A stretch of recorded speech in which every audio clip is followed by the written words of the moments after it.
গোটা গরম মশলা দিলাম, আদা বাটা দিলাম, কাজু কিশমিশ পোস্ত চাল মগজ বাটা দিলাম, সামান্য চিনি দিলাম, লবণ দিলাম, হলুদ গুঁড়ো আর লঙ্কা গুঁড়ো। কালারের জন্য লাল লাল হবে কাশ্মীরি লঙ্কা গুঁড়ো দিলাম।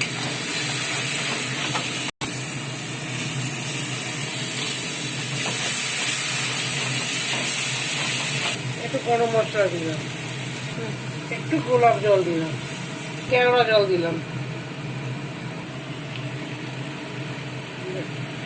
তেল ছাড়তে শুরু করেছে, চিকেনগুলো দিয়ে দিলাম।